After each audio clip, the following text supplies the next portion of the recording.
Hello guys, good morning. आज Saturday का दिन है। क्या कर रहे हैं आप लोग? बहुत सारे लोग तो आज आराम कर रहे होंगे क्योंकि सैटरडे को काफ़ी सारे लोग घर पे आराम करते हैं, है ना। बट हम काम कर रहे हैं भाई, जा रहे हैं काम पे। बहुत अर्जेंट एक सीरीज़ आई हुई है, उसको फिनिश करना है यार। अभी एक चीज़ मुझे देख के बड़ी बुरी लगी। आज सुबह सुबह मैंने देखा कि महावीर नगर जो कांदीवली वेस्ट में है ना, उनकी सारी दुकानें तोड़ दी गई। अभी उस दिन जब हम लोग वैलेंटाइंस डे पे गए थे तो उन्हीं दुकानों पे हमने बहुत सारी चीज़ें खाई थी। और कभी कभी लगता है ये छोटे वेंडर्स होते हैं ना, उनकी लाइफ कितनी अनप्रेडिक्टेबल होती है कि आज दुकान लगी है, कल टूट गई, जो भी रीज़न रहा हो। बट ये ऐसा होता ही रहता है उनके साथ। तो मैं सोचता हूँ कितना अनप्रेडिक्टेबल एटमॉस्फेयर हो जाता होगा उनके घर पे या उनके यहाँ कि आज आप कमा रहे हो और कल आप के पास कमाने के लिए कोई स्पेस ही नहीं है। देखो, गवर्नमेंट रूल्स जो है किसी भी जगह के होते हैं, मतलब वो ह्यूमन मेड रूल्स ही है ना, गॉड मेड रूल्स तो है नहीं। गॉड मेड रूल्स क्या है कि हाँ भाई, आग में हाथ धोगे तो आग जल जाएगा, हाथ जलेगा, तुम अच्छे इंसान हो या बुरे। पानी में भीगोगे, अच्छे इंसान हो बुरे भीगोगे। तो ये प्रकृति के रूल्स हैं। पर जो ह्यूमन मेड रूल्स हैं, मुझे ऐसा लगता है इन्हें थोड़ा सा ह्यूमन लेवल पे सोच के लेना चाहिए कि पता नहीं क्या रीज़न रहा होगा, लेकिन एक साथ जब 50, 60, 70 दुकानें टूटती हैं, रीलें सामने आ रही हैं उनकी, तो देख के बुरा तो लगता है यार। कितनी अनप्रेडिक्टेबल सी चीज़ें हो जाती हैं लाइफ में कई लोगों के साथ। हम भी ऐसा सोचते हैं कि हमारे साथ होती है। जैसे अभी रिसेंटली मेरे साथ हुआ, 6 ऑडिशन दिया मैंने, 6 के 6 में नहीं हुआ। ऐसा जनरली बहुत कम होता है मेरे साथ, बट नहीं हुआ। रीज़न चाहे जो रहा हो यार, मतलब मुझे नहीं पता। कई बार ऐसा होता है कि ऐसा बोल दिया जाता है कि ऑडिशन दिया हमने, बट ऑडिशन शायद दूसरे ने सुना ही नहीं, बिकॉज वो किसी और जोन में थे, या फिर किसी ने ट्रेलर पहले किसी और वॉइस में डब किया हुआ है, तो उनका हो गया। ऑडिशन जो हमने दिया उसका कोई वर्चस्व नहीं रह गया। तो हम भी ये सब चीज़ें झेलते रहते हैं यार, ऐसी बात नहीं। हम भी ह्यूमंस हैं और बुरा भी लगता है और वो चीज़ें हर्ट भी होती हैं, क्योंकि एक आर्टिस्ट की लाइफ में ना ऑडिशन बहुत इम्पोर्टेंट रोल प्ले करता है। क्योंकि आपको नेक्स्ट अपॉर्चुनिटी कितनी बड़ी मिलेगी वो ऑडिशन पे डिपेंड होता है। और मुझे ऐसा लगता है कि ऑडिशन का judgement should always be fair.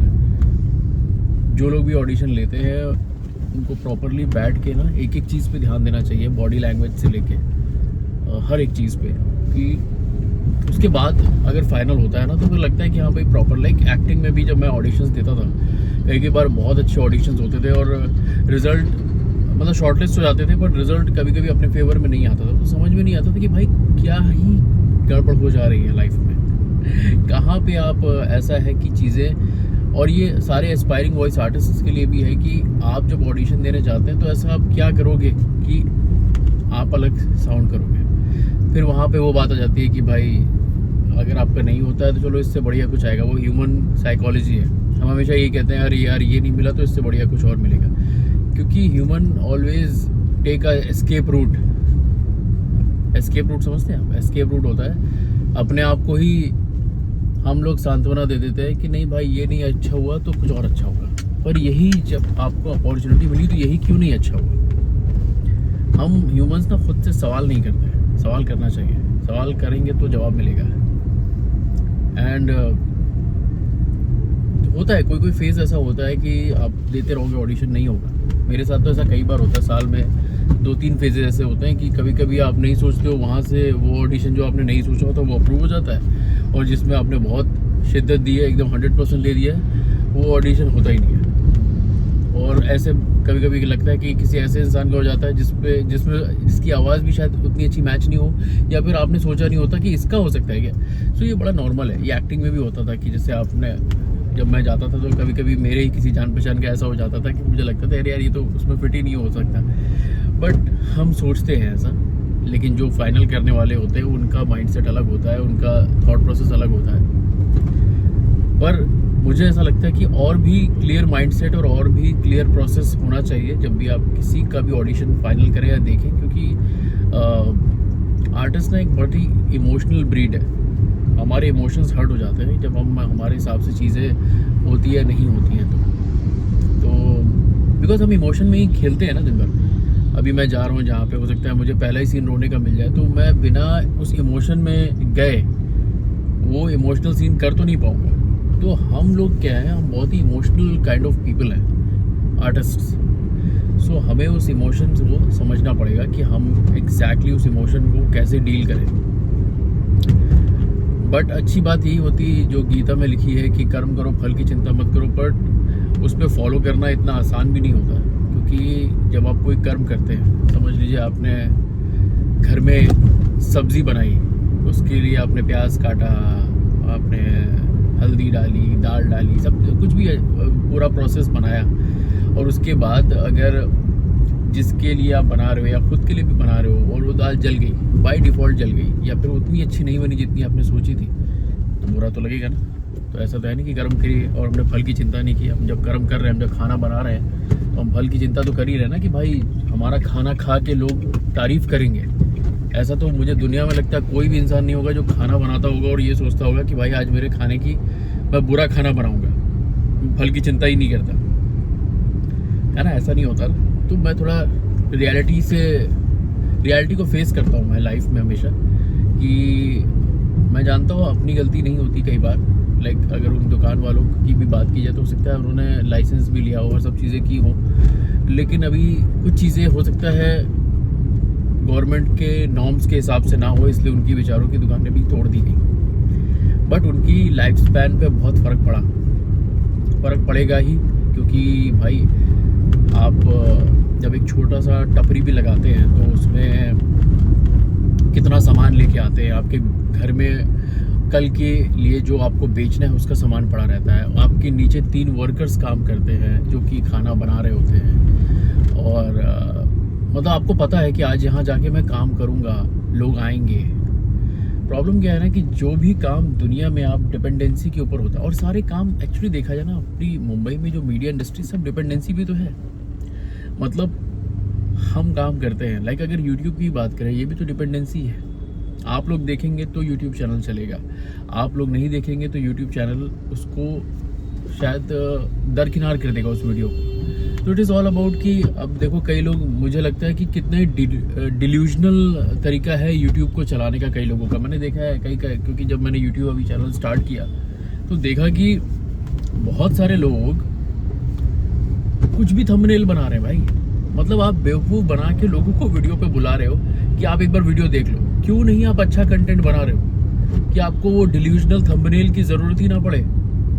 लेकिन चल रही है उनकी दुकान भाई। अभी मैंने देखा AI से किसी ने विद्युत जामवाल और जॉन सीना का एक वीडियो बना दिया, सेम लाइक कि स्ट्रीट फाइटर 2 आ रही है, और उस पर मिलियंस में व्यूज़ जनरेट हो गए।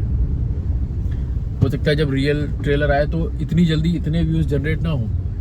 तो मतलब हम इंडिया में क्या लोग सिर्फ लोगों को बेवकूफ़ बना के ही आगे बढ़ सकते हैं? नहीं ना। हम सच्चाई से, अच्छाई से अपनी चीज़ों को सही तरीके से दिखा के आगे बढ़ सकते हैं।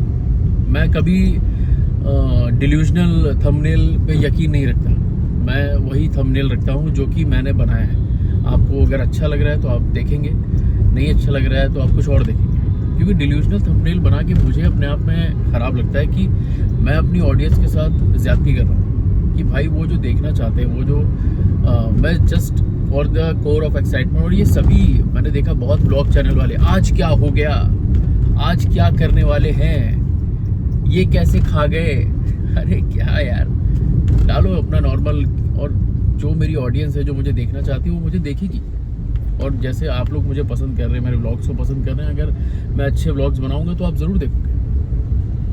अच्छा काम करूंगा तो जैसे आपका अप्रिसिएशन आता है हमेशा ही आएगा। तो बस यार यही सब बोलना था। आज थोड़ा सा मूड मेरा सुबह से ख़राब हो रखा है कल से, तो मैंने सोचा आप लोगों के साथ शेयर करता हूँ। हो सकता है आपके कुछ अच्छे कमेंट्स आएँ तो मेरा मूड थोड़ा सा बेहतर हो जाए। एक तो उनकी दुकानें टूटी वो भी देख के मूड ख़राब हुआ, और मेरा भी लगातार बैक टू बैक 6 ऑडिशंस में नहीं हुआ जो कि मेरे लिए थोड़ा सा डिसअपॉइंटिंग था, क्योंकि मैं अपने काम में ना, जब आप लोग में से जो लोग ये वीडियो देख रहे हैं, अगर उनमें से कुछ लोग कभी आर्टिस्ट बनेंगे और आप मेरा काम करने का तरीका देखेंगे तो आप देखोगे कि मैं कैसे 100 नहीं 1000% देता हूँ अपने काम में। 1000 भी शायद कम होगा, तारीफ़ नहीं कर रहा हूँ, लेकिन this is my way of working, कि मैं कोई कसर ही नहीं छोड़ता, लाइन्स से लेके बॉडी लैंग्वेज से लेके हर चीज़ से लेके। फिर भी अभी क्लाइंट को या प्रोडक्शन हाउस को उस पर्टिकुलर रोल पे अगर वॉइस अच्छी नहीं लगती तो फिर आपका दिल थोड़ा सा दुख जाता है, और कभी कभी आपको ऐसा भी लगता है यार फेयर जजमेंट नहीं हुआ है आपके साथ। और कभी कभी कुछ और हो जाता है, जैसे अभी कि कभी किसी ने ट्रेलर डब किया है 1-1.5 महीना पहले, तो आपकी वॉइस सुनी भी नहीं गई और ट्रेलर की वॉइस सेलेक्ट कर ली गई। तो ये सब चीज़ें थोड़ा सा डिसअपॉइंटिंग लगती हैं दिमाग में कि क्यों ऐसा हो रहा है। खैर कोई बात नहीं, लाइफ है। आज डिसअपॉइंटमेंट वाला वीडियो बनाया है, कल हो सकता है कुछ और अच्छी चीज़ होगी तो वो भी आप लोगों से शेयर करूँगा। और आपको अगर मैं ये, जब मैं काम पे जाता हूँ और कार वाले ये छोटे छोटे मिनी व्लॉग्स बनाता हूँ, अगर अच्छे लगेंगे तो बताइएगा, तो मैं और भी चीज़ें और भी डिस्कस इस पे करूँगा, और हो सकता है लाइव भी डिस्कस करूँ तो आपके कमेंट्स भी आएंगे। तो अगर ऐसा आपको अच्छा लगता है तो बताना, नेक्स्ट टाइम लाइव करूँगा ऐसे ही कार में चलाते चलाते, विल टॉक। ओके गाइज, चलो अगर मेरी बात में कुछ आपको रियलिटी लगी हो तो ज़रूर कमेंट करना, नहीं तो कोई बात नहीं। Enjoy your Saturday. Take care guys.